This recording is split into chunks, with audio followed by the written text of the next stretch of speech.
दादा मेरे तुम हमें सब्र और समझ भी दो, सबके दुखों की तू है दवा, आंगन आंगन सुख बरसा, बरसा दाता सुख बरसा, आंगन आंगन सुख बरसा। बैर क्लेश को मिटा दाता सकल संसार से, बैर क्लेश को मिटा दाता सकल संसार से, नाम का स्मरण करें मिलकर सारे प्यार से, नाम का स्मरण करें मिलकर सारे प्यार से, मानव से मानव होना जुदा, आंगन आंगन सुख बरसा, बरसा दाता सुख बरसा, आंगन आंगन सुख बरसा। चुन चुन काटे नफरत के, प्यारे अमन के फूल खिला, बरसा दाता सुख बरसा, आंगन आंगन सुख बरसा। पंच परमेष्टि भगवंतों के चरणों में नमन, प्रकट प्रभावी चारों दादा गुरुदेव के चरणों में नमन, मम जीवन उद्धारक सतपथ प्रदर्शक पूज्य गुरुद्वय के चरणों में कोटि कोटि वंदन, कोटि कोटि नमन। आदरणीय मुनि भगवंत, भव्य श्रावक एवं श्राविकाएं, चातुर्मास का अवसर चल रहा है और आप और हम स्वाध्याय के माध्यम से ये जानने का प्रयास कर रहे हैं कि सुखी सब होना चाहते हैं लेकिन सुखी क्यों नहीं हो पाते हैं, और सबको थोड़ी देर के लिए छोड़ दें, हम भी सुखी होना चाहते हैं लेकिन हम क्यों नहीं हो पा रहे, क्योंकि सब में ना वो अपन बहुत कमज़ोर हो जाते हैं।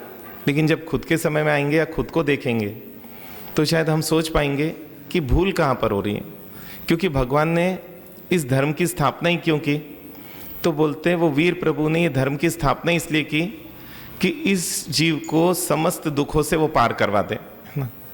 इस दुख जीव को समस्त क्लेशों से, समस्त अशांति से वो पार करा दे।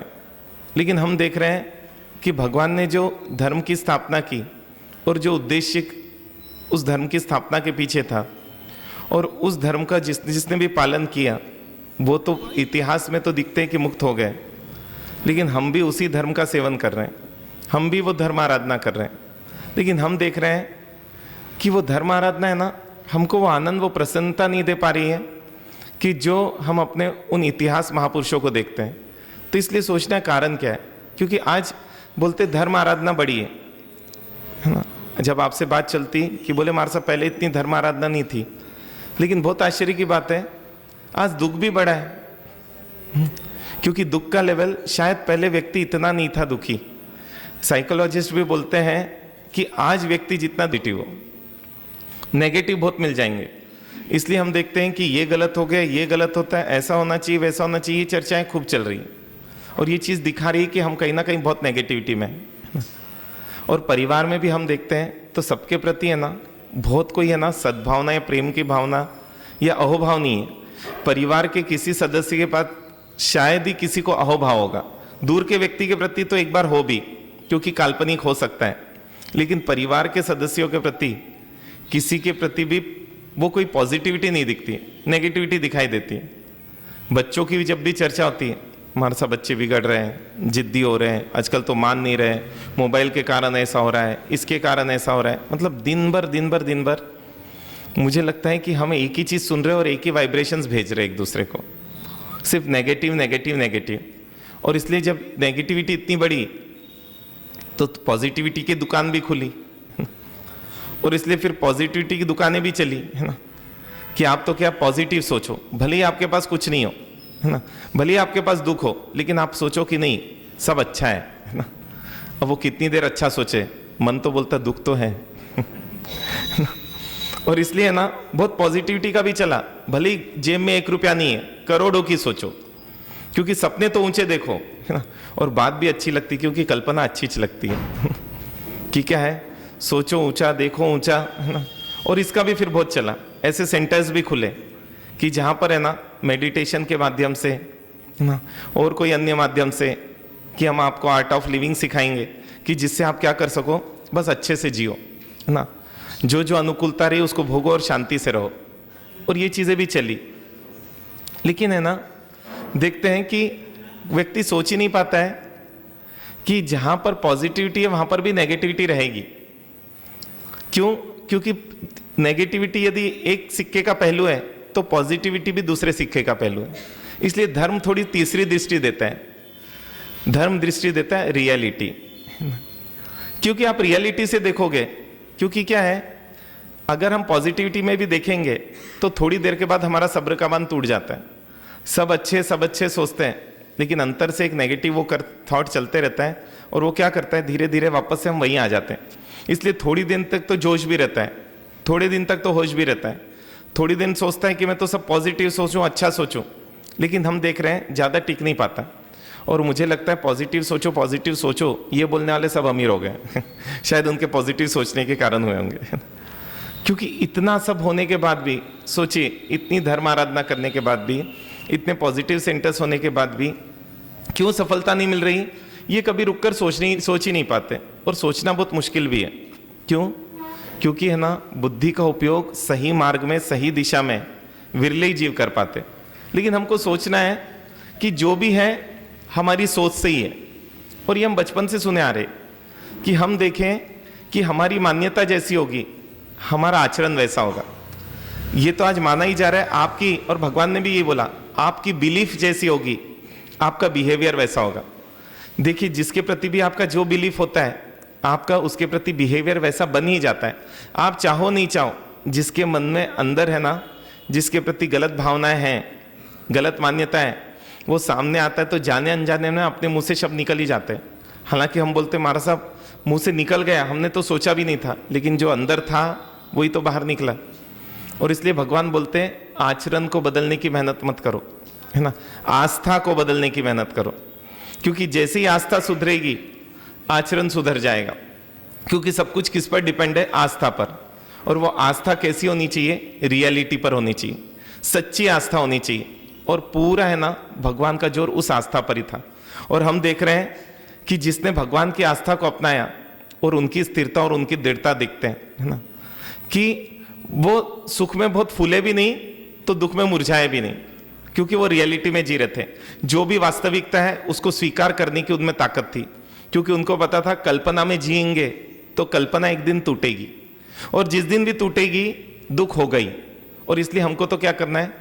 कल्पना में जीने का आनंद नहीं रखना है, क्योंकि कल्पना का आनंद कभी भी शाश्वत नहीं हो सकता है। और यदि हमको शाश्वत आनंद चाहिए तो हमको किस में जीना पड़ेगा? वास्तविकता में जीना पड़ेगा। तो यही सोचना है उनकी आस्था और हमारी आस्था में क्या अंतर। पहले तो ये महसूस होता है कि देखिए हमारी आस्था कुछ बोलती है और हमारा आचरण कुछ कर रहे हैं, इसलिए टिकता नहीं है ज़्यादा देर। इसलिए 4 बार सुनते, 5 बार सुनते, 10 बार सुनते, फिर एक बार तो भड़क जाते। लेकिन हम देखते वो महापुरुषों के ऊपर 1000 बार बीता फिर भी वो भड़के नहीं। कारण क्या है? उनकी आस्था। और आस्था इतनी मजबूत थी, इतनी स्थिर थी, इतनी दृढ़ थी कि उनके आचरण को वो बदल नहीं पाई। हमको तो क्या, कोई थोड़ा सा भड़का दे, थोड़ा सा बोल दे कि अरे इसमें पुण्य नहीं, इसमें पुण्य है, ये नहीं करने से काम होगा, ये करने से काम होगा, हम वो करने लग जाएंगे। और इसलिए हम देखते हैं जो जैसा बोलता है ना, जो मारा सा बोलते हैं अपन वैसे करने लग जाते हैं। कभी ये नहीं सोच पाते हैं कि हमको बदलना किसको है। और इसलिए मैं देखता हूँ पूरे चातुर्मास में व्यक्ति अपने आचरण को बदलने की तो पूरी कोशिश करता है, लेकिन आस्था को बदलने के लिए शायद ही कोई कोशिश करता होगा। सोचिए ना, और आचरण में दुख भी होता है। क्रोध आ गया तो दुख होता है, अरे मुझे मेरे पापा पर गुस्सा नहीं करना चाहिए था, है ना। प्रायश्चित भी लेता है और फिर 4 दिन बाद फिर क्रोध कर बैठता है। क्यों हुआ ऐसा? वापस 4 दिन बाद क्यों क्रोध आ गया? हाँ क्योंकि जब तक आस्था में है कि पापा मेरे साथ गलत व्यवहार कर रहे हैं, तब तक 4 दिन तक तो आप नाटक कर लोगे। 5वें दिन वो आस्था उस आचरण को बाहर अचानक ला लेगी। जब भी आप थोड़े से रिलैक्स होंगे, वो आचरण तुरंत आ जाएगा। और इसलिए हमको ये देखना उन महापुरुषों ने कैसे आस्था बनाई और इस कारण से कैसा आचरण रहा। क्योंकि कहानियां तो कैसी सुनते हैं कि जो रियलिटी पे जी रहे थे उनके जीवन में सुख भी आया, हम देखते तो डिगे नहीं, मतलब फूले नहीं, और दुख भी आया तो बिल्कुल भी परेशान नहीं हुआ। आती है ना मैना सुंदरी की कहानी, कि क्या आती है कि पिताजी है ना कल्पना में जी रहे थे। पिताजी क्या बोलते हैं कि देख मैं सबका भला करता हूं, है ना, मेरे कारण सब है, मैं चाहूं तो दुखी को सुखी कर दूं और मैं चाहूं तो सुखी को दुखी कर दूं, है ना। किसकी ताकत है? पूरी मेरी ताकत है। और इसलिए मैना तुझे जो चाहिए तू मांग, क्योंकि मैं सब कुछ दे सकता हूं। लेकिन मैना किस में जी रही थी? है ना, वो रियलिटी में जी रही थी, मतलब वो धर्म में जी रही थी, मतलब वो धर्म की आस्था पर जी रही थी। और इसलिए बोलते कि पिताजी ना सब कुछ देने वाले आप नहीं हैं, है ना। जो मिलता है वो व्यक्ति के स्वयं के कारण से मिलता है, दूसरे के कारण से किसी को दूसरे को कुछ नहीं मिलता है। लेकिन है ना, ये मैना की आस्था ने ना उन राजा पिता की आस्था को इतना चोट लगाया कि अंदर से अहंकार जाग गया कि मैं नहीं करता हूं तो कौन करता है। और बात भी सही है ना, अरे वही तो कर रहे थे। पूरी राज्य को कौन चला रहा था? पूरे राज्य को वही तो चला रहे थे। तो कौन सही बोल रहा है और कौन झूठ बोल रहा है? हाँ। और इसलिए एक दिन जब वो टूटा, वो कल्पना टूटी उस राजा की, तब इतना दुख हुई, इतनी पीड़ा हुई। उस दिन उसको पता चला, अरे मैं तो चला ही नहीं रहा था, है ना। सब तो अपने अपने पुण्य से चल रहे थे, मैं तो मिथ्या अहंकार कर बैठा और कल्पना में मैं फूलता गया और मैं ये समझा ही नहीं कि ये तो वास्तविकता नहीं है। और जब सही में कल्पना टूटती है ना, जबरदस्त दुख होता है, व्यक्ति सहन नहीं कर पाता है। कई बार तो इतना एक्सट्रीम हो जाता है कि आत्महत्या तक कर लेता है, जब उस कल्पना को टूटते हुए वो देखते हुए सहन नहीं कर पाता है। तो और यहां पर देख रहे हैं कि एक समय की राजकुमारी और अचानक एक कोड़ी के साथ जा रही है, लेकिन बिल्कुल भी मन में हलचल नहीं है। क्यों हलचल नहीं है? हाँ, क्योंकि वो वास्तविकता में जी रही है कि जो है मुझे उसको स्वीकार करना है। क्योंकि एक चीज है, अगर अच्छे दिन आए तो बुरे दिन आएंगे। जो व्यक्ति ये भूल जाता है अच्छे दिन है तो बुरे दिन आएंगे, वो व्यक्ति बेहोश हो जाता है ना। और वो व्यक्ति क्या करता है, उस बेहोशी में ऐसे ऐसे काम कर देता है कि जिस दिन बुरे दिन आते हैं ना, वो रोता है, चिल्लाता है, पछताता है। और जो पहले से ही तैयार है कि एक सिक्के का एक पहलू है तो दूसरा पहलू भी आएगा, और दोनों पहलू में कोई अंतर नहीं है। और इसलिए हम देखते हैं कि राम जी को अगले क्षण वनवास बोला, लेकिन देखते हैं बिल्कुल रिलैक्स है, बिल्कुल कूल है। और हमको सिर्फ बेटा हमारी बात मना कर दे कि अभी नहीं करूंगा, और हम देखे कैसे हो जाता है, मेरी बात नहीं मानी। उन्होंने ये आस्था लाई कैसे, और उन्होंने क्या आस्था लाई? क्या ऐसे वास्तविकता को जचा लिया था कि जिसको उन्होंने आराम से जी लिया? और हम क्या जचाने से बच रहे हैं कि जिसके कारण हम जी नहीं पा रहे? अच्छा, जीने का बहुत सोचते हैं, है ना। एक छोटा बच्चा है ना, पापा जैसा जीने का बहुत सोचता है, लेकिन जी नहीं पाता है। क्योंकि पापा जैसे जीने के लिए क्या करना पड़ेगा? हाँ, पापा जैसे जीने के लिए क्या करना पड़ेगा उसको? हाँ, उसको पापा बनना पड़ेगा। क्योंकि पापा ही पापा जैसे जी सकते हैं, बेटा पापा जैसे नहीं जी सकता। सिर्फ इतनी सी चीज जज जाए ना, तो मेरे ख्याल से आप लोग जितना आचरण में मेहनत कर रहे हो ना, मैं ये नहीं बोल रहा हूं आचरण के लिए मेहनत मत करो, उतनी ही मेहनत आप आस्था के लिए भी करो। कहाँ मेरी सोच गलत है ना। क्योंकि नेगेटिव आ रहा मतलब सोच गलत है। और ये तो अपन ने कई तरीके से एग्जाम्पल से, है ना, हम जो भी कर रहे खुद के साथ उससे समझाने की कोशिश की, बहुत तरीके से समझाने की कोशिश की।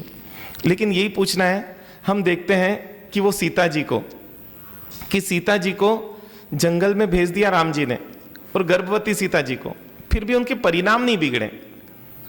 क्या आस्था थी उनकी जिसके कारण परिणाम नहीं बिगड़े होंगे? क्या पता है हमको?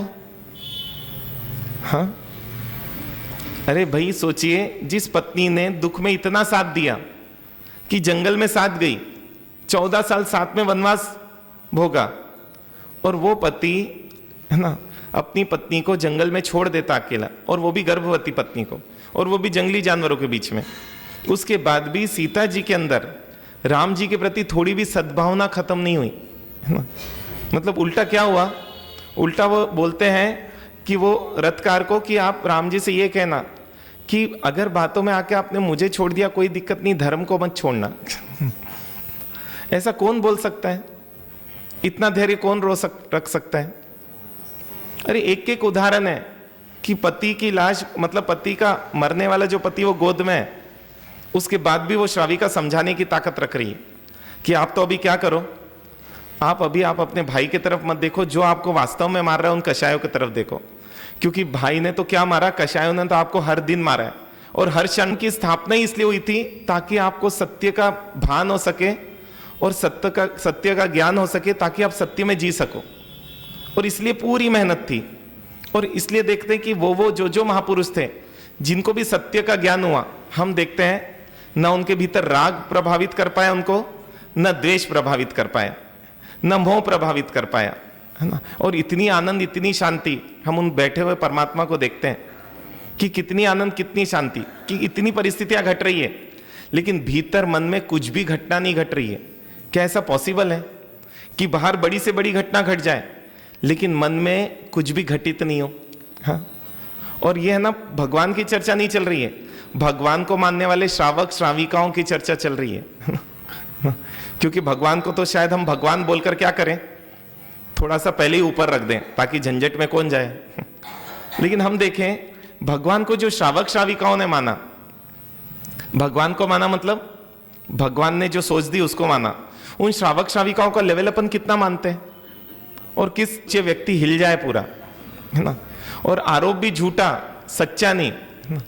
कि कायसर में खड़े हैं, पूरी घटना पता है ना कि क्या घटना हुई, कि सुदर्शन सेठ थे और प्रभावी व्यक्तित्व था, बहुत सुंदर व्यक्तित्व था, और सुदर्शन सेठ के जो दोस्त थे ना, और उन दोस्त की जो पत्नी थी, और उन्होंने जब सुदर्शन सेठ को देखा तो उनके प्रति इतने आकर्षित हुए कि लगा सुदर्शन सेठ को क्या करना है, मुझे आकर्षित करना है। और कैसे आकर्षित करूं, क्योंकि सुदर्शन सेठ को इतना आसान नहीं है, इनको तो जब हम कोई जाल बिछाएंगे तभी शायद ये उस जाल में आ सके। और व्यक्ति के अंदर जैसे ही कुविकल्प आते हैं ना, व्यक्ति उसको कैसे अमल में लाऊं इसकी पूरी ताकत लगा देता है, पूरी मेहनत कर देता है। और हुआ क्या कि एक दिन वो दौड़ते दौड़ते सुदर्शन सेठ की दुकान में पहुंचे और बोले जल्दी पधारिए, आपकी दोस्त की तबीयत बहुत बिगड़ गई है और वो आपको याद कर रहे हैं, इसलिए आप जल्दी आइए, है ना। बोले मैं वैद्यराज को बोले वैद्यराज जी तो आ रहे हैं, आप पहले चलिए। और वो भी दौड़ते दौड़ते क्या हुआ, वो दौड़ते दौड़ते गए और अंदर कमरे में गए, और इतने में बोले कहाँ है मेरा दोस्त। और इतने में तो क्या किया, वो दोस्त की पत्नी ने अंदर से दरवाजा बंद कर लिया और बोले कि देखिए कोई आपके दोस्त बीमार नहीं है ना। वो तो क्या हुआ, वो तो मैं आपको चाहती हूँ, ये इजहार करने के लिए मैंने पूरा नाटक किया ना, और इसलिए ना आप मुझे बहुत पसंद हो। ये समझ गए सुदर्शन सेठ कि ये तो क्या हुआ, अपन गड़बड़ में फंस गए। और इतने में उन्होंने तो क्या बोला, अरे मैं तो नपुंसक हूँ ना, और तुमने किस पर वो कर दिया, एक नपुंसक व्यक्ति पर भाव ला लिए। इतना सुनना था कि उसके अंदर से भी भाव नीचे गिरे, और उसने दरवाजा खोल दिया। और दरवाजा खोलते ही सुदर्शन सेठ तो तुरंत निकले, और उस दिन के बाद निर्णय कर लिया कि अकेले किसी के घर में नहीं जाऊंगा आज के बाद, है ना। सोचिए वो एक एक गलती थे, क्योंकि किसके अनुयायी थे, भगवान महावीर स्वामी के अनुयायी थे, इसलिए सीख पाए। सुदर्शन सेठ ने क्या बेवकूफ बना दिया, तो बोले नहीं ऐसी कोई बात नहीं। बोले बता तो सही। तो उसने पूरी घटना बताई कि सुदर्शन सेठ ने मुझे आखिर में बेवकूफ बनाकर, है ना, वहां से निकल कर चला गया, है ना। उसने मुझे नपुंसक है बोला। बोले देख तेरे पास समझ कम थी इसलिए उसने बेवकूफ बना दिया, है ना। बोले सुदर्शन सेठ को आकर्षित वो बोलती है कि नहीं कर सकते, और दोनों में इतना चैलेंज लग गया, बोले मैं कर बताऊंगी। रानी ने भी, क्योंकि अहंकारी व्यक्ति से कुछ भी कराया जा सकता है, निम्न से निम्न स्तर का काम भी है ना, अहंकारी व्यक्ति से कराया जा सकता है। और इसलिए देखो ना, बच्चों से बोलते हैं अरे तू तो बच्चा है, सिगरेट नहीं पी सकता, और वो बच्चा क्या करता है, बोलता मैं बच्चा नहीं हूँ, मैं तो क्या हूँ, मैं तो बड़ा हो गया हूँ। तो बोले बड़ा हो गया तो भाई पीना सिगरेट, क्योंकि बच्चे नहीं पीते हैं, बड़े तो पीते हैं। और वो बच्चा क्या करता है ना, वो पी लेता है सिगरेट। क्यों? क्योंकि अहंकारी व्यक्ति से कुछ भी गलत करवाया जा सकता है। और यहाँ पर दोनों में वो हो गए, चैलेंज हो गया। वो अभ्या ने बोला रानी ने कि देखो मैं उसको है ना आकर्षित कर कर बताती हूँ ना, मैं जीत कर बताती हूँ। दोनों में शर्त लग गई, अगर तुम जीत गई तो तुम जो बोलोगे मैं जीवन भर तुम्हारी दासी बनने राजी हूँ। तो बोले ठीक है। और फिर पूरी प्लानिंग की कि सुदर्शन सेठ को प्रभावित कैसे करें। लेकिन पता था सुदर्शन सेठ किसका अनुयायी है ना, महावीर स्वामी का अनुयायी। और जो जिसको मानता है वो उसके जैसा होता है, भले ही आंशिक रूप से हो, लेकिन उसमें उसका अंश होता ही है ना। और यही तो उसको मानना हो गया। यहाँ पर भी है ना, आखिर में देखते कि सुदर्शन सेठ को करें तो कैसे करें। एक ही उपाय दिखा कि सुदर्शन सेठ जब पोसद में होते हैं तब उनको अगर ला लिया जाए तो वो अपने पोसद को, मतलब अपने कायस्सर को वो छोड़ेंगे नहीं।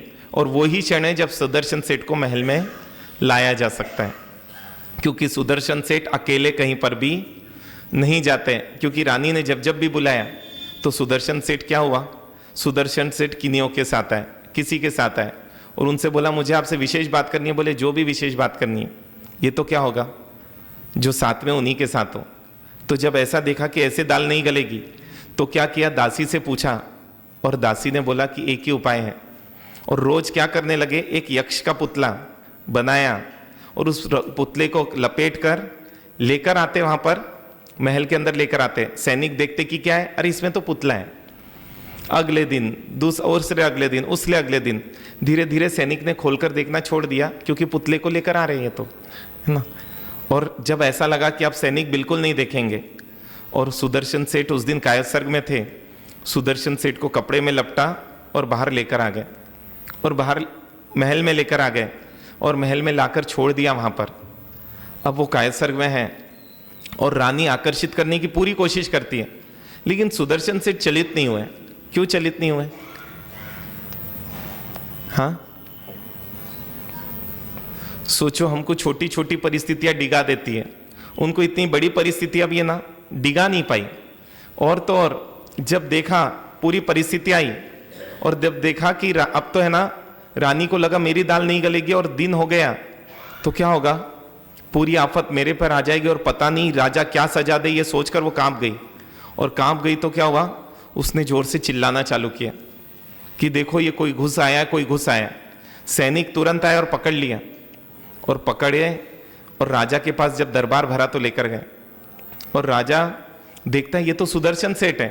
अरे सुदर्शन सेठ तो ऐसा कर ही नहीं सकता, क्योंकि सुदर्शन सेठ के बारे में सबको पता था कि ये इतनी उत्कृष्ट आत्मा है कि आत्मा कभी भी इतना निंद्य कार्य कर ही नहीं सकती। लेकिन सबूत तो पूरे कैसे थे, सबूत तो पूरे विपरीत थे, क्योंकि सुदर्शन सेठ को दोषी ठहरा रहे थे। और इतने में वो राजा आखिर में बोलता है, सुदर्शन सेठ आप ही बताइए सच्चाई क्या है, क्योंकि आप जो बोलोगे उस बात को स्वीकार कर लिया जाएगा, क्योंकि मुझे पूरा आप पर विश्वास है। और सोचिए वो सुदर्शन सेठ मौन है। बोलते देखो आप मौन रहोगे तो मुझे सजा देनी पड़ेगी, और आपको पता है कोई ऐसा कार्य करने की चेष्टा करता है तो उसकी सजा कितनी बुरी है, मतलब मृत्यु से भी ज्यादा उसकी एक इज्जतदार व्यक्ति के लिए खतरनाक सजा है। इसलिए आप बोल दो, और अगर आपने सच बोल दिया, आप गलत नहीं है, तो आपको हाथी पर बैठकर आपके घर पर छोड़ा जाएगा। इतनी पूरी चर्चा चल रही है, लेकिन सुदर्शन सेठ कैसे है, इतनी स्थिरता, इतनी दृढ़ता कहां से आ जाती है। हमको तो देखते हैं कि कुछ थोड़ा सा लेट हो जाता है ना, अरे इतने चंचल है हम कि भोजन 15 मिनट लेट आए ना तो हमारे अंदर इतना हलचल हो जाती है। इतने चंचल है हम कि कोई हमारी छोटी सी बात नहीं माने ना, हमारे अंदर हलचल हो जाती है। इतने से वो है हम कि अरे बारिश के दिन में तो बारिश आएगी ना वो बारिश आ गई तो हमारे अंदर हलचल हो जाती है। मतलब देखिए, छोटे से छोटे निमित्त भी है ना हमको कितना हैरान परेशान कर देते हैं, और यहाँ इतना बड़ा निमित्त है। और उसके बाद भी सुदर्शन सेठ मौन है। उसको पता है कि मुझे गधे पर बिठाया जाएगा, लेकिन वो फिर भी मौन है। उनको पता है कि मुझे मुंह काला कर कर एक एक गली घुमाया जाएगा, फिर भी मौन है। क्यों मौन है वो? क्या ऐसा उनको जज गई बात कि इतनी स्थिरता आ गई? कभी आप नहीं सोचते ये चीज? हाँ, क्योंकि आप सुदर्शन सेठ की स्थिरता लाना चाहते हो, आप मैना की स्थिरता लाना चाहते हो, दृढ़ता लाना चाहते हो, तो मैना की सोच को ही तो लाना पड़ेगा, क्योंकि वो सोच ही तो स्थिरता और दृढ़ता लाती है ना।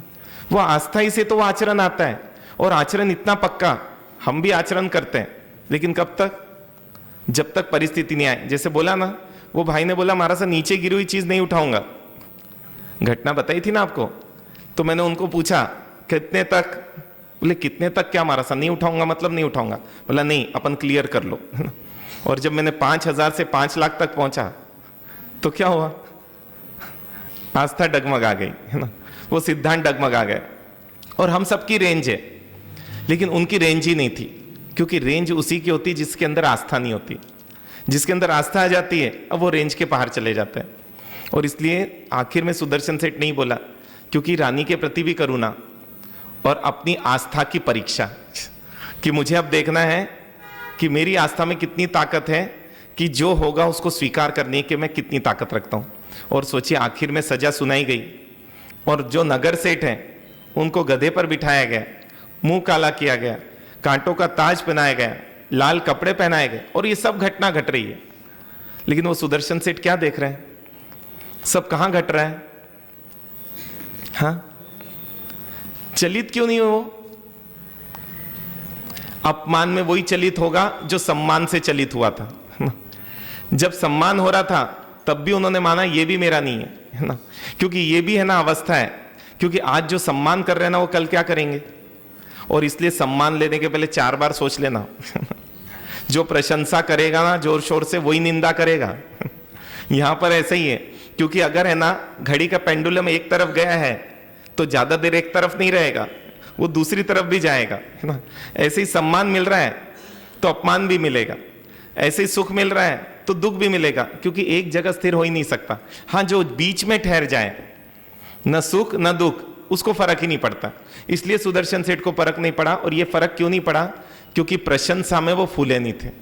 अगर प्रशंसा में फूल जाते, है ना, भगवान को भी क्यों नहीं फर्क पड़ा जब इंद्र ने वंदन किया? तो इंद्र कर रहा है ना, स्वर्ग का राजा कर रहा है, लेकिन इसलिए फर्क नहीं पड़ा, और इसलिए दुख में भी उनको फर्क नहीं पड़ा।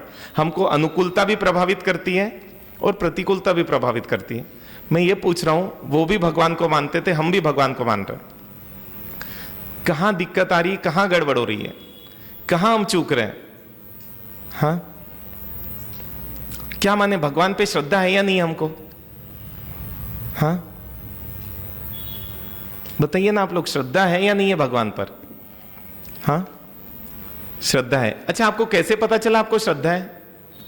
बहुत अटपटा प्रश्न है ना। हाँ, कैसे पता चला कि आपको श्रद्धा है? हाँ, कैसे पता चला?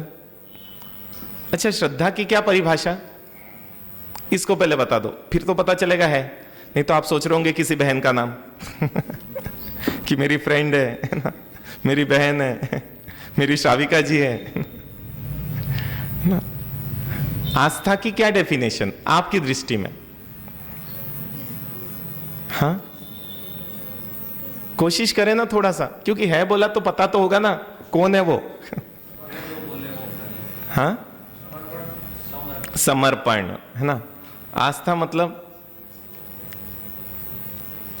बताते जाइए, क्योंकि हर चीज की महाराज ने बोला आपको जब तक डेफिनेशन क्लियर नहीं रहेगी तब तक काम ही कैसे होगा। क्योंकि जो चीज आप करना चाहते हो उसकी डेफिनेशन तो क्लियर, और जो चीज आपके पास है उसी की डेफिनेशन नहीं पता। कितनी आश्चर्य की बात है।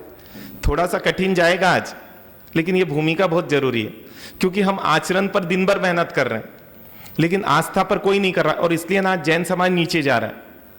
क्यों आचरण हमारा नीचे जा रहा है? क्योंकि आस्था हमारी विपरीत जा रही है। क्योंकि आस्था जब तक विपरीत जाएगी आचरण नीचे जाएगा।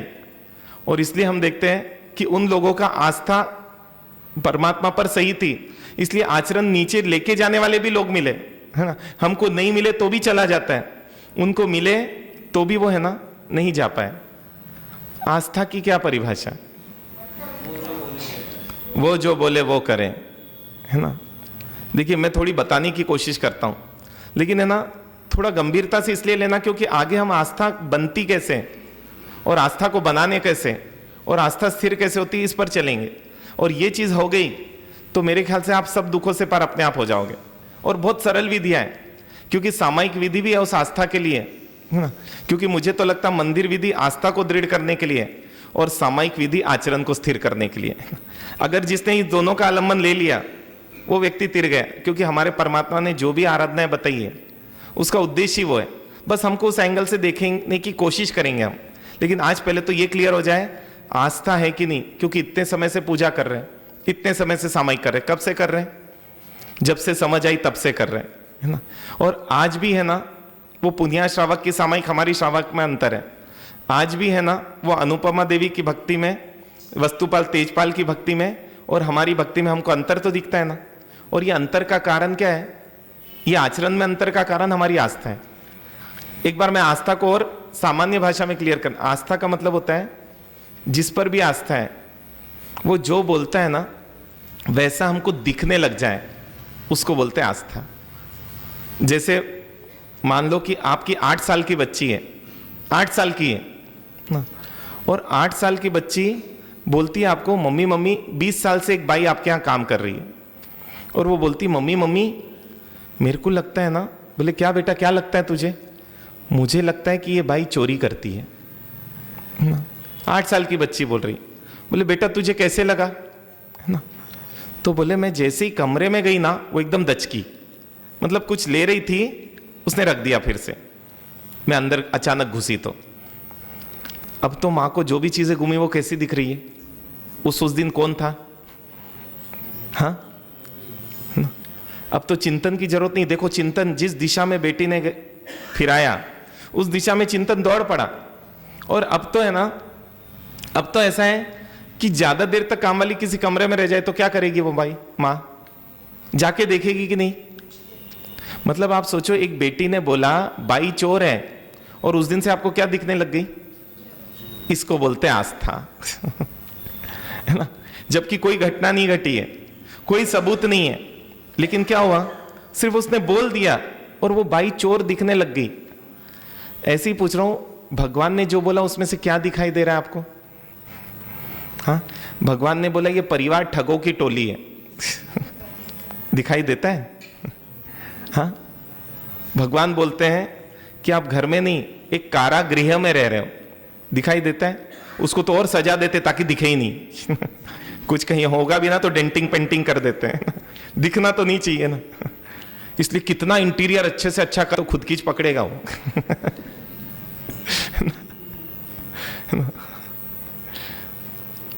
ऐसी कौन सी चीजें जो भगवान ने बोली और आपको दिखाई दे रही है?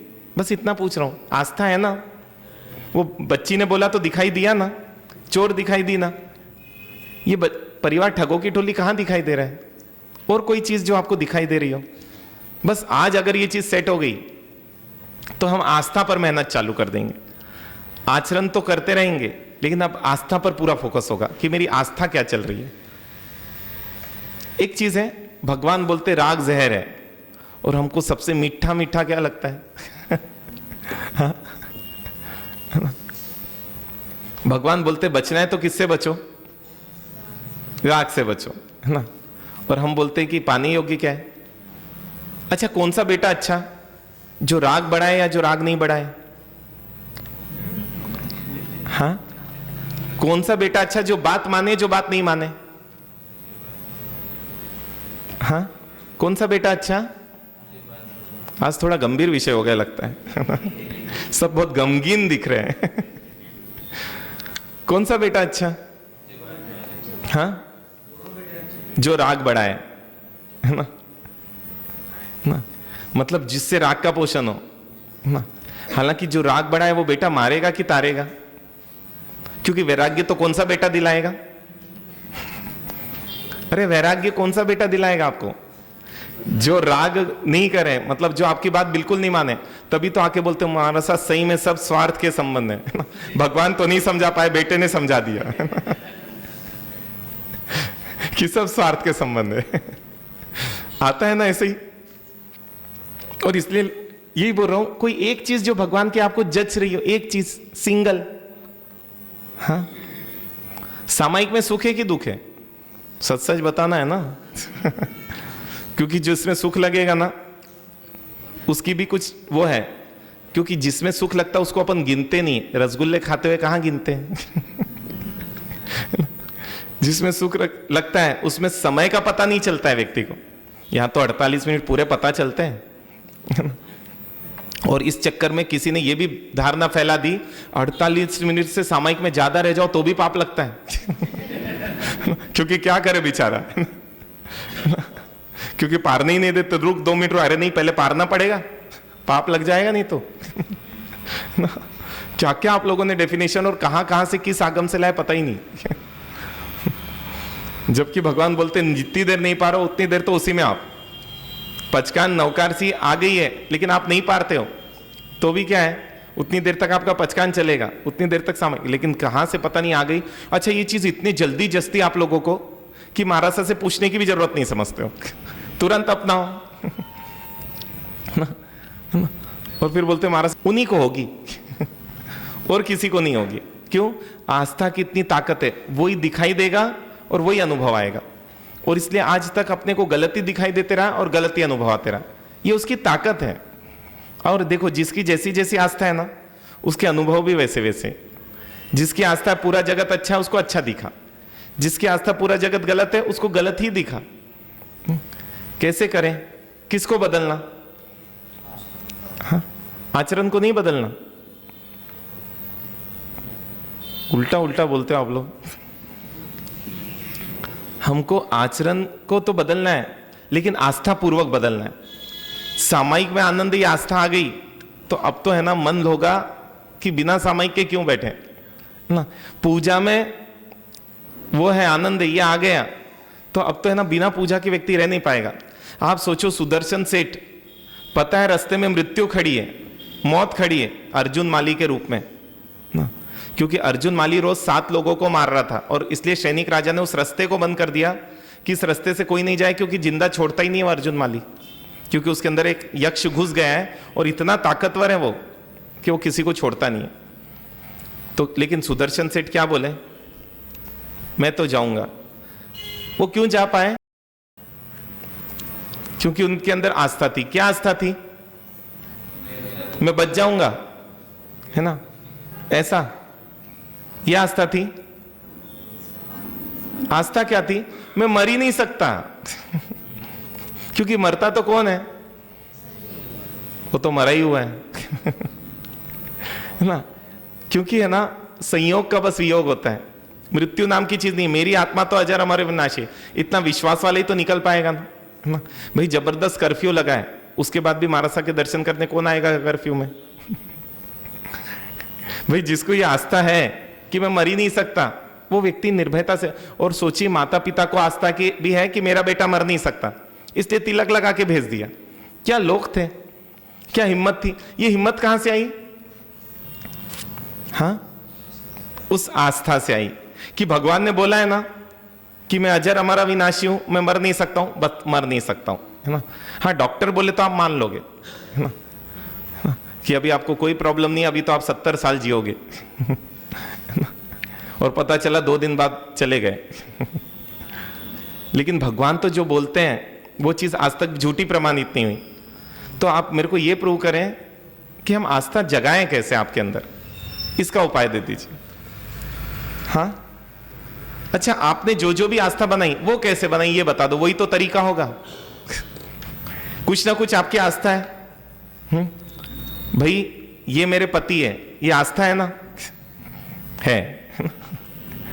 ये आई कैसे आस्था?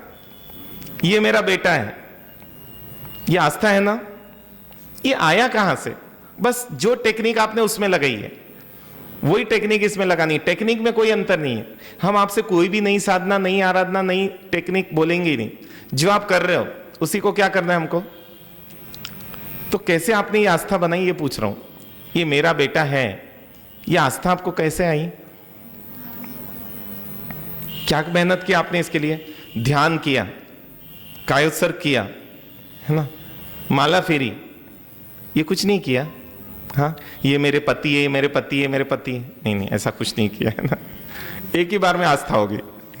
और कितनी आश्चर्य की बात है, एक बार में आस्था हो गई कि बोल दिया कि भैया ये आपका बेटा है या ये आपके पति है। लेकिन ये आस्था नहीं है जो भगवान बोलते तू आत्मा है। है ना। और ये आस्था इसलिए नहीं हुई बोल रहे क्योंकि है ना हम दिन भर शरीर के लिए जी रहे हैं, नहीं तो कैसे जिएगा। और एक चीज है, अगर ये आस्था सही नहीं हुई तो आप है ना हमेशा दुख के द्वंद्व में चलोगे।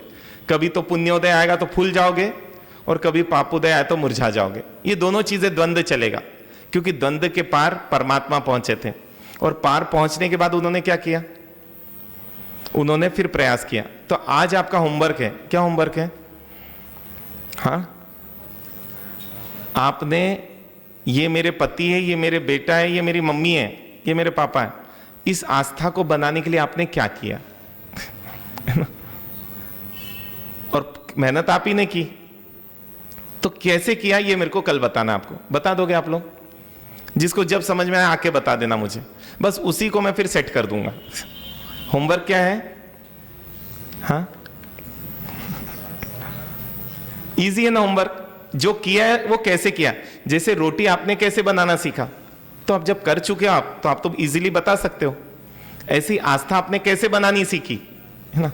और इतने जल्दी जल्दी आस्था बना लेते हो आप संसार में कि पूछो ही मत, है ना।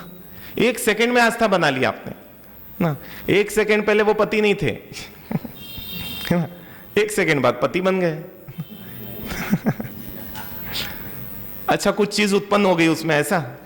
हाँ, नहीं, जैसे कि वैसा है ना।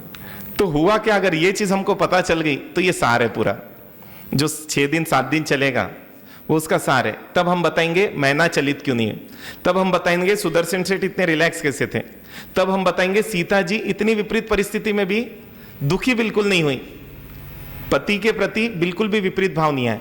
और बहुत ही इसके सरल तरीके जो आप सब अपना चुके हो, बस उसको यहां पर अपनाना है। करेंगे आप प्रयास? तो मैं ऐसी, अच्छा कितने लोग प्रयास करेंगे? हाथ तो उठा दो। अच्छा, आप लोग प्रयास भी नहीं करोगे? अच्छा, मारा सा देखे तो हाथ उठाना। कोई बात नहीं, लेकिन अगर हमने ये प्रयास नहीं किया, आपकी हमारी सब धर्म आराधना है ना, सब है ना मिट्टी के भाव बिक रही है, जो हीरे के भाव है। ये सब मेहनत हम भी कर रहे हैं, सब मेहनत वो भी कर रहे हैं। अगर ये क्लियर हो जाएगा तो हमारा काम हो जाएगा।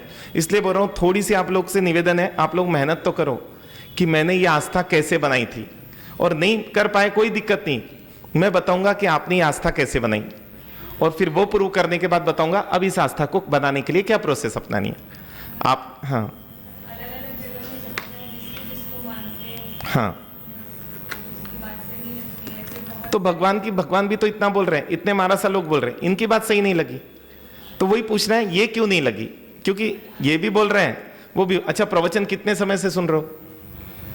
बहुत समय से सुन रहे हैं, लेकिन उसके बाद भी देखो हमारी सामायिक उसी स्तर की है, हमारी पूजा उसी स्तर की। सामायिक पूजा को तो थोड़ा अपन बाजू में रखें, वो तो समझ ही नहीं आया आज तक अपने को।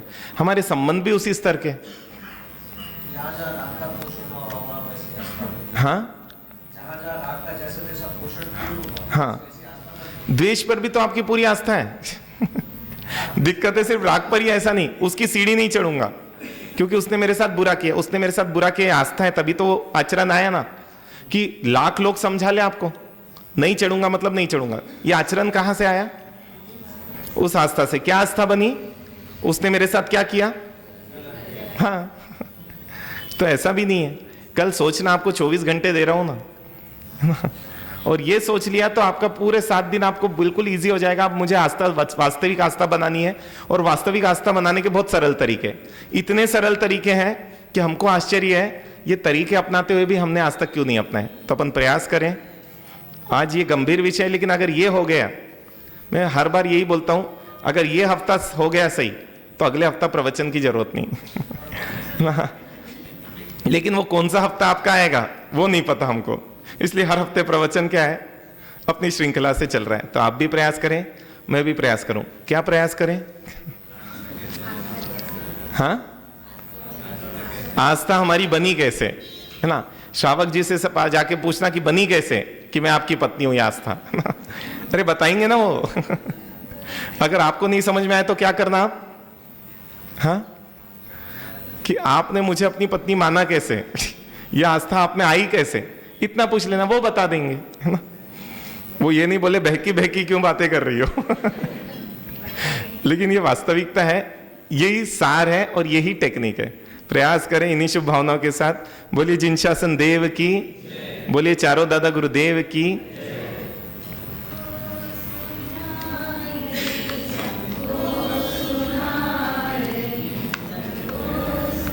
टाइम क्या हुआ?